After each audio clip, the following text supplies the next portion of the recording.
Et bonjour mes bien-aimés frères et sœurs, aujourd'hui je me permets de vous faire une petite vidéo où nous allons traiter du jugement dernier que nous avons tous à voir, et du moins l'humanité va avoir, et certains, tous les êtres humains vont être jugés, mais de manière différente, nous allons le voir. Et nous, ce qui nous intéresse particulièrement aujourd'hui, c'est le jugement des croyants, le jugement que nous avons déjà eu en l'an 30 à travers le sacrifice de notre Seigneur et Sauveur Jésus-Christ. Donc nous allons voir qu'il y a deux chemins dans la vie. Il y a ceux qui sont en Christ et ceux qui sont sans Christ. Il y a ceux qui bénéficient du sacrifice de Jésus-Christ pour nos péchés et ceux qui n'en bénéficient pas puisqu'ils n'acceptent pas le Seigneur et Sauveur Jésus-Christ et qui devront passer à l'addition pour tous leurs péchés. Donc j'ai ici représenté un petit schéma qui devrait un petit peu nous aiguiller dans cette réflexion. Et déjà, pour commencer de manière ludique et simple, nous avons ici un petit bonhomme que vous pouvez voir. Il a devant lui deux possibilités que nous allons retrouver bien détaillées dans Matthieu chapitre 7, versets 13 à 14. Il a le chemin de droite, où il doit payer pour ses péchés. Je paye. Et le fruit de ce salaire va être la mort. Et nous avons sur la gauche, il paye. Le Seigneur Jésus-Christ a payé. Et le résultat, c'est la vie.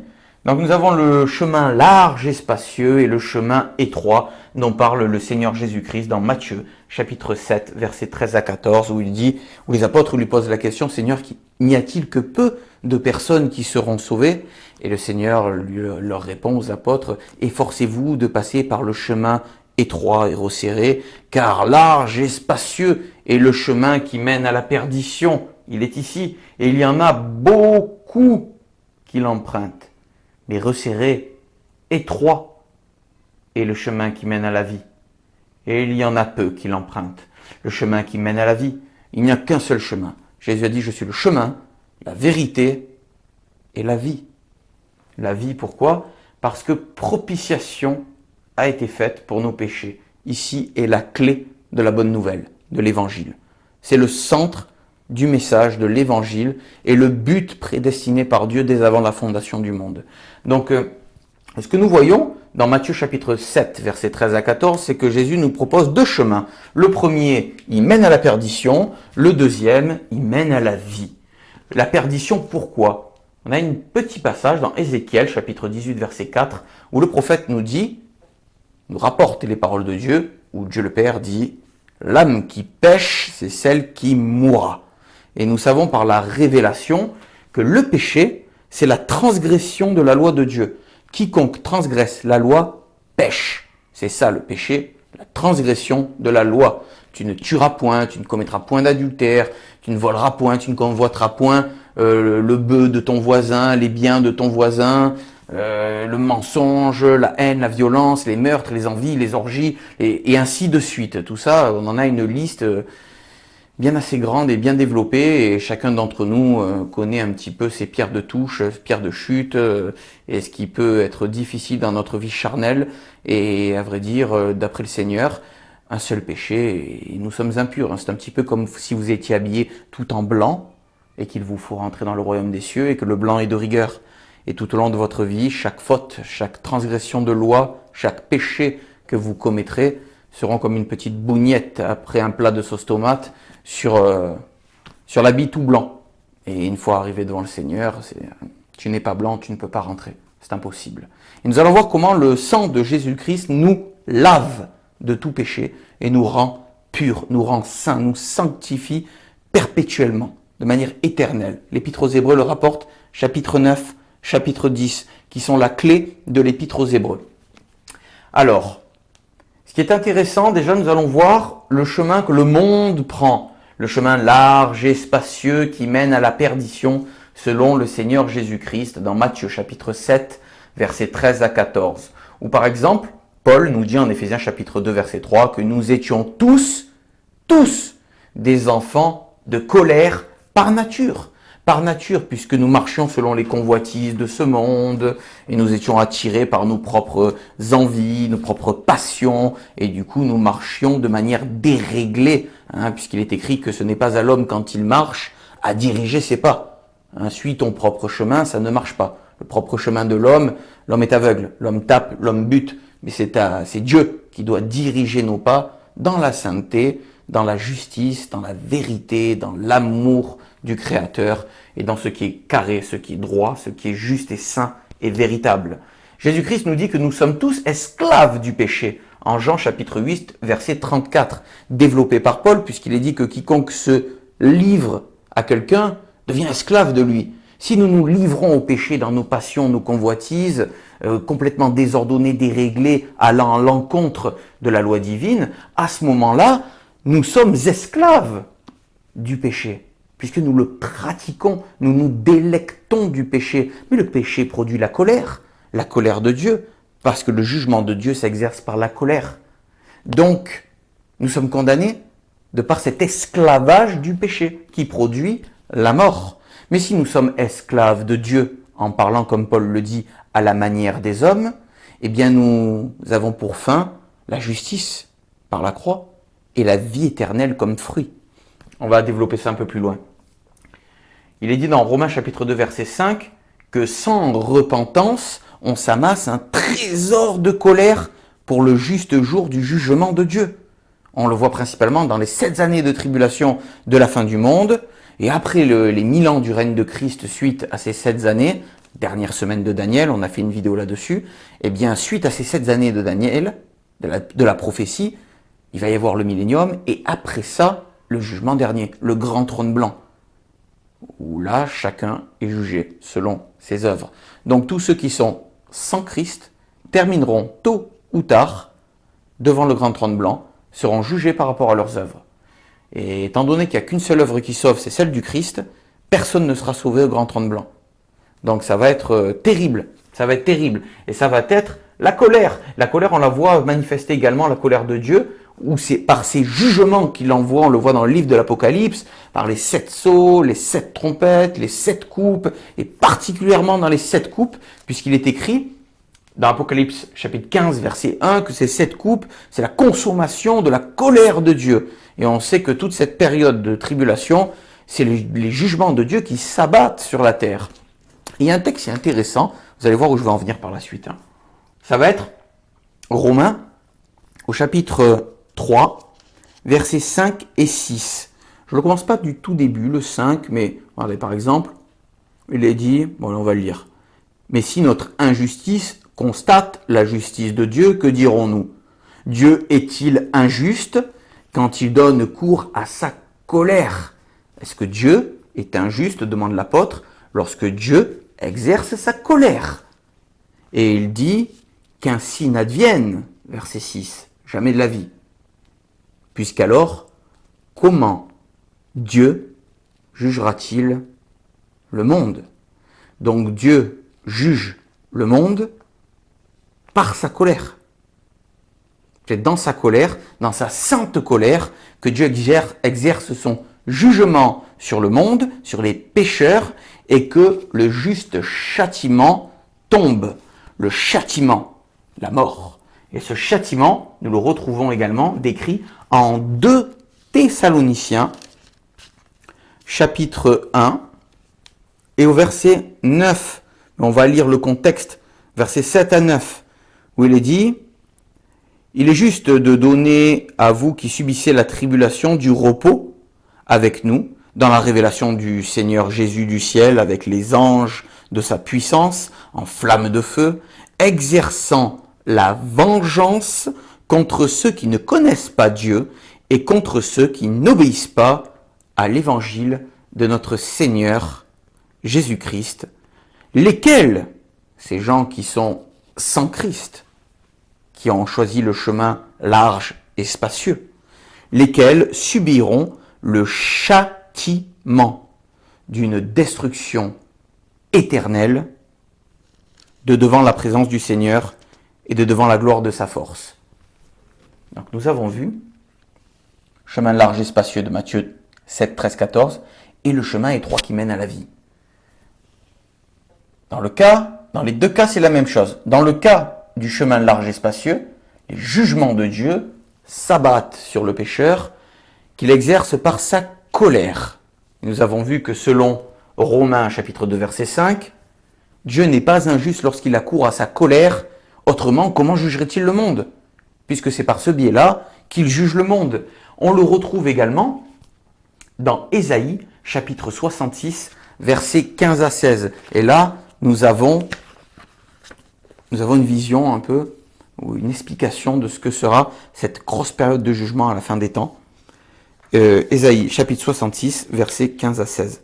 Car voici, l'Éternel viendra dans un feu, et ses chars comme un tourbillon, pour rendre sa colère avec fureur, et son pansement avec des flammes de feu. Car l'Éternel entrera en jugement avec toute chair, par le feu et par son épée.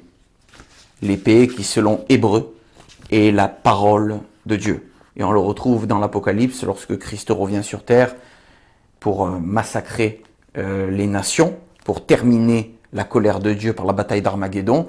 Eh bien, son nom est la parole de Dieu, nous dit la Révélation. Donc nous avons bien vu que le pécheur doit subir la colère de Dieu, que nous sommes des enfants de colère par notre nature, que sans Christ, nous dit l'évangile de Jean chapitre 3 verset 36, la colère de Dieu demeure sur lui. Celui qui n'a pas le Christ, la colère de Dieu demeure sur lui, parce que il a ses péchés. Il est en état de péché, il va falloir payer pour les péchés. Et le jugement s'exerce par la colère. Sans repentance égale colère. Romains chapitre 2 verset 5. Esclave du péché, Jean 8, 34, où Christ dit aux Juifs, vous êtes esclaves du péché. Si le Fils vous affranchit, alors vous serez réellement libres. Christ affranchit du péché. Christ rend libre du péché. Comment? Nous allons le voir. C'est le chemin étroit et resserré qui mène au chemin, à la vérité et à la vie, par le Seigneur Jésus-Christ.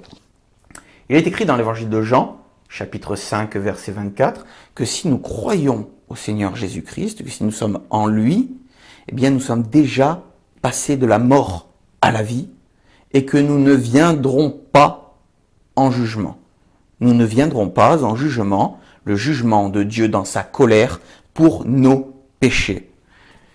Nous allons voir maintenant comment cela se produit, comment Dieu exerce son jugement, comment Dieu demeure juste tout en justifiant celui qui a la foi en Jésus-Christ. Parce que Dieu est amour, mais il manifeste son amour dans sa justice. Dieu ne peut pas laisser le péché impuni. Il manifeste sa justice dans la Sainte Croix et son amour est pleinement dans la croix que tout le monde connaît, Jean chapitre 3 verset 16. Dieu a tant aimé le monde qu'il a donné son Fils unique afin que quiconque croit en lui ne meure pas, mais qu'il ait la vie éternelle. La foi en Christ. Mais la foi en quoi? Comment? Que s'est-il passé très exactement? La source, suite quelque temps après le péché originel, donc on arrive à Moïse, lorsque le sacerdoce lévitique est mis en place, que les sacrifices propitiatoires d'animaux sont institués devant l'Éternel sur l'autel où le sang coule. Comment? Pourquoi? Qu'est-ce qui se passe? Lévitique, chapitre 17, verset 11. Lévitique, chapitre 17, verset 11. Car la vie de la chair est dans le sang. La vie est dans le sang. Effectivement, je me coupe les artères, mon sang coule, ma vie s'en va et je meurs. Le sang, la vie est dans le sang. Et moi, dit l'Éternel, je vous l'ai donné sur l'autel pour faire propitiation pour vos âmes. Pour faire propitiation pour vos âmes. Car c'est le sang qui fait propitiation pour l'âme. Vous allez voir, la propitiation, c'est un sacrifice qui est fait en faveur de la partie coupable et qui la justifie, qui la déclare juste, qui apaise la colère de Dieu et qui le rend propice à pardonner. Parce que justice a été faite. Les sacrifices propitiatoires. Dans l'ancienne alliance, on sacrifiait des boucs, des agneaux, des veaux, des taureaux, toutes sortes d'animaux. On les sacrifiait, le sang était versé sur l'autel de Dieu et faisait propitiation pour les pécheurs. La colère de Dieu était apaisée et Dieu pouvait pardonner. Et le sacrifice parfait et éternel, nous l'avons à la croix. C'est toujours une notion de sang qu'il faut qu'il y ait, parce que le Seigneur a dit que la vie est dans le sang. Et n'oubliez pas, Ézéchiel 18,4, l'âme qui pêche, c'est celle qui meurt. Et Hébreux, chapitre 9, verset 22, nous dit que sans effusion de sang, il ne peut pas y avoir de pardon. Parce que Dieu est juste, la justice. L'âme qui pêche, c'est celle qui meurt. Sans effusion de sang, il ne peut pas y avoir de pardon. C'est la raison pour laquelle le Christ est mort pour nos péchés. C'est la base, le centre de l'évangile. 1 Corinthiens chapitre 15 verset 3. Christ est mort pour nos péchés. Il est mort à notre place. Il est dit dans Romains chapitre 3 verset 25 que Dieu a présenté Christ comme propitiatoire par la foi en son sang.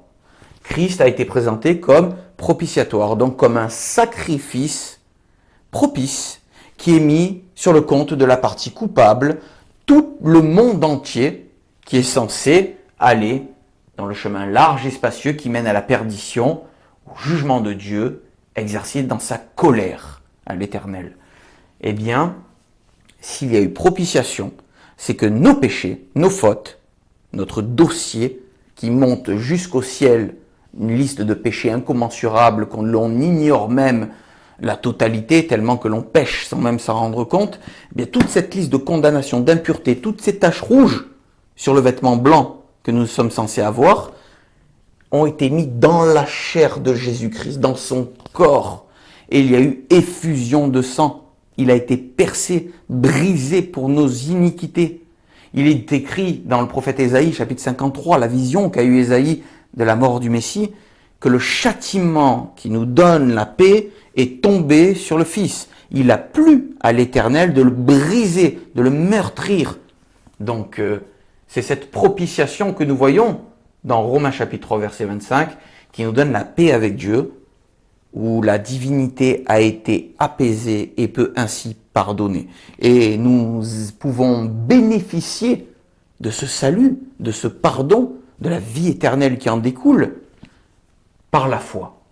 Romains 3, 25 nous dit que Christ a été présenté comme propitiatoire par la foi en son sang, en son sang, en son sacrifice. Oui, Jésus-Christ le Seigneur est venu il y a 2000 ans sur terre et Dieu a condamné, ça c'est Romains chapitre 8 verset 3, Dieu a condamné le péché dans la chair en envoyant à cause du péché son propre Fils dans une chair semblable à celle du péché, en envoyant son propre Fils en tant qu'être humain, en tant qu'homme. Et il a condamné nos péchés dans sa chair, lui qui n'était pas un pécheur. Il n'était pas un pécheur. Nous avons vu dans une vidéo antérieure sur la divinité de Jésus-Christ que Jésus était 100% homme, 100% Dieu, 100% fils de l'homme et fils de Dieu. C'est raison pour laquelle, en tant que fils de l'homme, il était sans péché, puisqu'il était Dieu manifesté en chair. 1 Timothée 3,16. Donc Dieu condamne nos péchés dans la chair de Jésus-Christ. Effectivement, il y a effusion de sang. Et donc, avec une effusion de sang, il peut y avoir un pardon, nous dit Hébreux chapitre 9 verset 22. La propitiation a donc été faite selon le Lévitique chapitre 17 verset 11. Et ceux qui acceptent le Christ dans leur vie et qui croient en son sacrifice, en son sang qui a coulé pour nos péchés, eh bien, le sacrifice devient propitiatoire. Il est mis sur notre compte. Et Dieu pardonne. Éphésiens chapitre 5 verset 2 est très intéressant. Est très intéressant parce qu'il nous dit que le Christ, Éphésiens, je vais vous le lire, chapitre 5 verset 2, nous dit que le Christ nous a aimés et s'est livré lui-même pour nous, c'était donné en rançon, livré pour nous, comme offrande et sacrifice à Dieu en parfum de bonne odeur. C'est un parfum de bonne odeur, ça veut dire que c'est agréé, que c'est accepté, que ça plaît à Dieu, que ça a satisfait sa justice, sa sainteté a été satisfait. Le péché a subi une juste rétribution. L'âme qui pêche, c'est celle qui meurt. Le salaire du péché, c'est la mort, nous dit Paul dans l'épître aux Romains. Donc la mort a eu lieu par effusion de sang, par sa crucifixion, et propitiation a été faite. Donc ce qui s'est passé véritablement à la croix, c'est que si Dieu, selon Romains chapitre 8, verset 3, a condamné nos péchés dans la chair de Jésus-Christ, qu'il est, selon 2 Corinthiens 5, 21, devenu péché pour nous, Christ est devenu péché pour nous, afin que nous devenions en lui justice de Dieu. Donc nos péchés ont été mis dans la chair de Jésus-Christ, et le châtiment qui nous donne la paix est tombé sur lui. Relisez Ésaïe chapitre 53, versets 5 et 10. Le châtiment qui nous donne la paix est tombé sur Christ, parce que nos péchés étaient dans sa chair. Christ est mort pour nos péchés, 1 Corinthiens 15, 3, et nous sommes justifiés par son sang. Donc, Romains chapitre 5, verset 10, nous sommes sauvés de la colère, grâce à lui, puisque lui-même a bu la coupe de la colère du Père. Matthieu chapitre 26, verset 39. Père, s'il est possible que cette coupe s'éloigne de moi, non pas ma volonté, mais la tienne. La coupe s'éloigne. Qu'est-ce qu'il y avait dans cette coupe? Il y avait la colère de Dieu, le jugement de Dieu. Jésus, avant d'aller à la croix, il a dit, on le retrouve dans Jean chapitre 12, verset 31, « Voici maintenant a lieu le jugement de ce monde. Le jugement du monde entier dans ma chair, a dit Jésus-Christ. Maintenant, les péchés de l'humanité vont être jugés à travers ma chair. Mon sang va couler pour que propitiation soit faite pour vos péchés, que vous puissiez ainsi par la foi obtenir le pardon des péchés et donc la vie éternelle par le chemin étroit. Chemin, vérité, vie, par moi, dit Jésus-Christ. Et ainsi, vous n'irez pas au chemin large et spacieux qui mène à la perdition, dont beaucoup l'empruntent.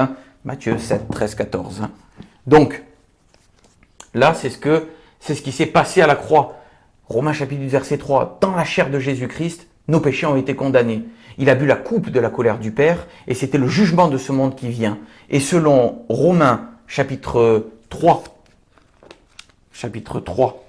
attendez, que je ne confonde pas. Oui, Romains chapitre 3, versets 5 et 6, le jugement s'exerce par la colère. Donc si le jugement vient maintenant, a dit le Christ, c'est-à-dire que les péchés du monde, il les prend sur lui à la croix, c'est que la colère de Dieu vient, puisque le jugement s'exerce par la colère. On le retrouve dans Romains, chapitre 3, versets 5 et 6, Ésaïe, prophétie du grand jour de la colère de Dieu et du jugement. Ésaïe 66, versets 15 et 16. La colère de Dieu s'abat sur le Fils. Propitiation est faite pour nos péchés, puisque c'est nos péchés qui portaient en son corps sur le bois.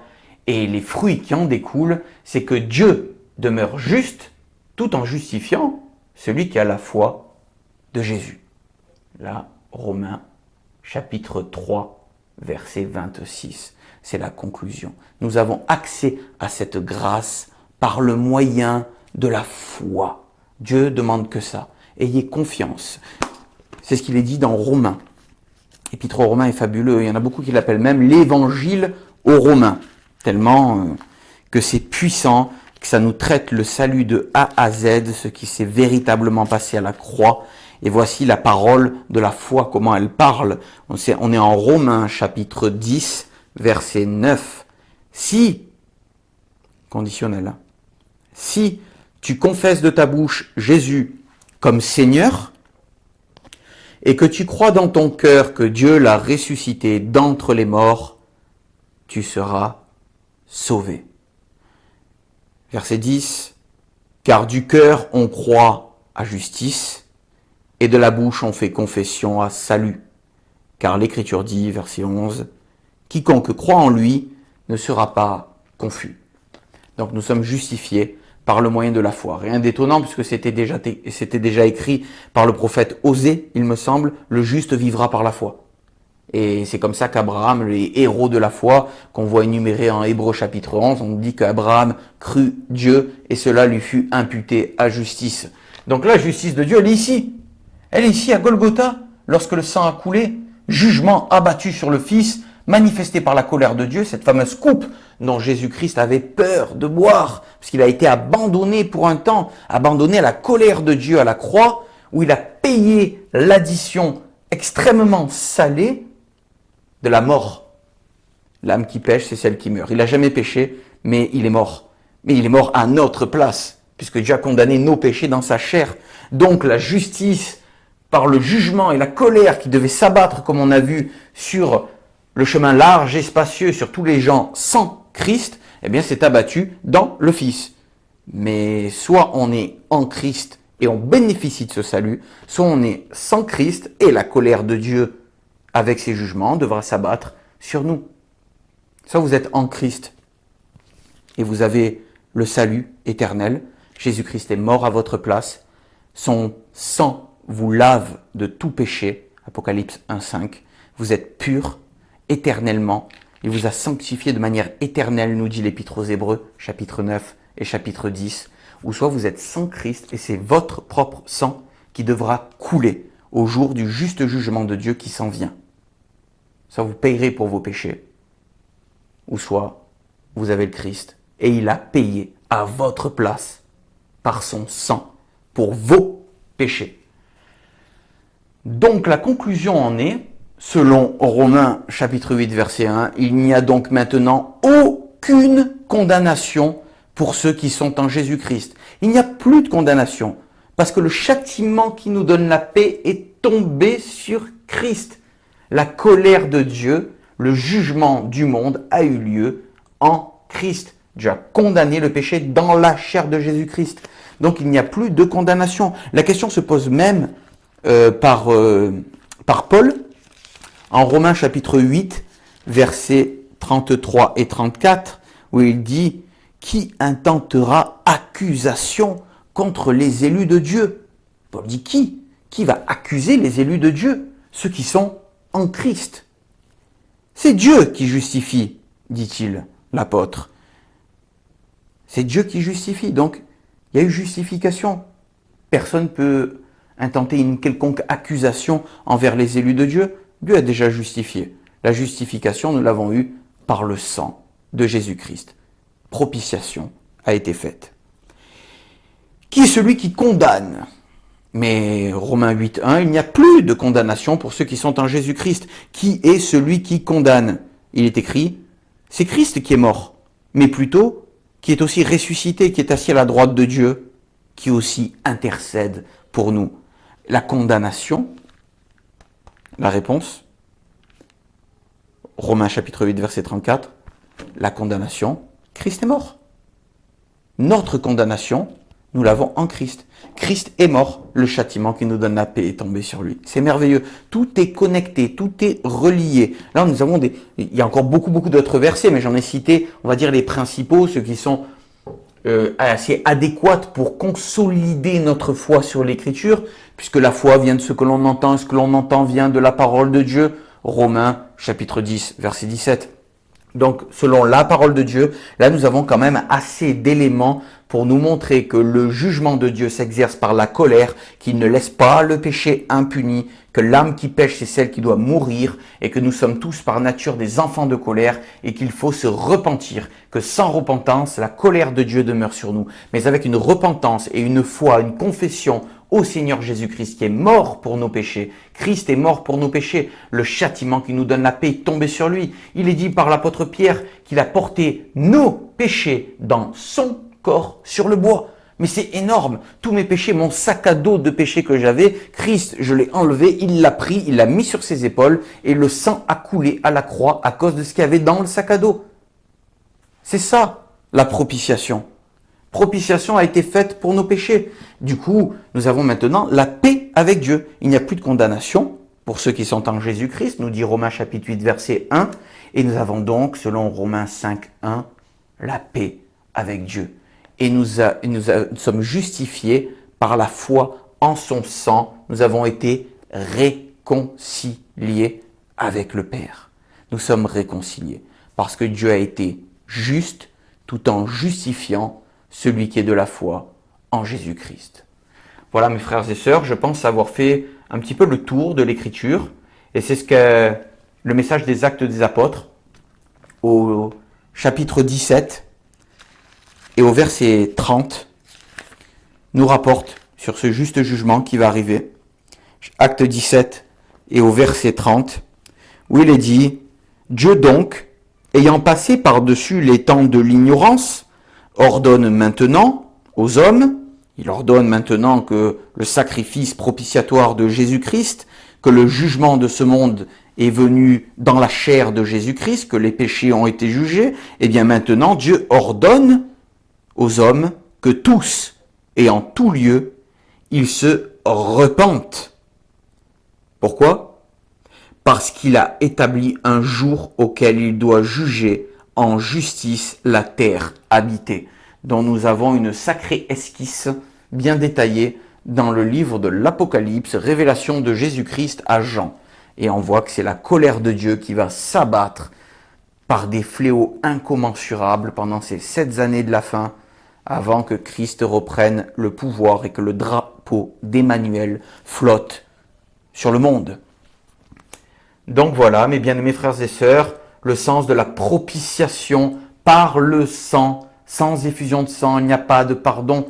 Et nous avons ainsi, nous dit l'apôtre Pierre, 1 Pierre, celui-là je vais le noter, je ne voulais pas noter, c'est également 1 Pierre 1, versets 18 et 19, où il est dit que nous avons été rachetés, nous étions esclaves du péché, et Christ nous a rachetés, nous a affranchis, nous a libérés, et donc nous avons été rachetés de notre vaine manière de vivre qu'on avait héritée de nos pères. Alors, pécheurs engendrant des pécheurs, ce qui est dit, par nature, nous étions enfants de colère, car pécheurs. Eh bien, nous avons été rachetés de cette ancienne manière de vivre que nous avions héritée de nos pères, non par de l'or, non par de l'argent, mais par le sang précieux de Christ, comme d'un agneau sans défaut et sans tache. On a été rachetés par le sang précieux de Christ qui a permis la propitiation pour nos péchés, le pardon. Et il fut un sacrifice, un parfum de bonne odeur devant le Dieu Tout-Puissant qui a exercé par la coupe que Christ a bu sa colère, son juste jugement dans la chair de Jésus-Christ où nos péchés ont été mis. Christ est mort pour nos péchés. Et voici la bonne nouvelle de l'évangile de Jésus-Christ. L'évangile, qui veut dire bonne nouvelle. La Bible est grande, le Nouveau Testament est grand, on a beaucoup d'enseignements, mais Paul résume en 1 Corinthiens 15, versets 3 et 4, tout l'évangile. Je vous rappelle, frères et sœurs, l'évangile que je vous ai prêché et qui peut vous sauver si vous le retenez tel que je vous l'ai annoncé, à savoir que Christ est mort pour nos péchés selon les Écritures, qu'il a été enseveli et qu'il est ressuscité le 3e jour selon les Écritures. Selon les Écritures, on a une belle référence, c'est dans Ésaïe chapitre 53. Tout le chapitre 53 d'Ésaïe, prophétie sur le Messie et son sacrifice expiatoire pour nos péchés. Christ est mort pour nos péchés, selon les Écritures, enseveli, ressuscité le 3e jour. Voilà le message de l'Évangile. La bonne nouvelle. La bonne nouvelle, vous êtes pécheurs. Je vais d'abord vous donner la mauvaise nouvelle peut-être. Vous êtes pécheurs. Pour ceux qui n'ont pas le Seigneur, bien évidemment, dans leur vie, vous êtes pécheurs, vous amassez des péchés, vous devrez passer tôt ou tard en jugement devant Dieu, qui exercera son jugement par sa sainte colère. Vous aurez une damnation éternelle, vous irez en enfer, parce que c'est là le jugement de Dieu manifesté, et vous n'aurez pas la vie. Mais la bonne nouvelle, c'est que quelqu'un est venu il y a 2000 ans, ce quelqu'un c'était le Dieu fait chair, et qu'il a été crucifié, que son sang a coulé en propitiation pour vos péchés, et que ce sacrifice vous donne la paix avec Dieu. Vous êtes ainsi réconciliés avec le Père. Il n'y a plus de condamnation pour vous et vous pouvez obtenir cette grâce, ce cadeau, cette faveur imméritée par le moyen de la foi. Si vous mettez foi en ce sacrifice, si vous croyez dans votre cœur que Christ est mort pour vous, si vous confessez de votre bouche qu'il est le Seigneur de votre vie, alors vous serez sauvés. Propitiation aura été faite.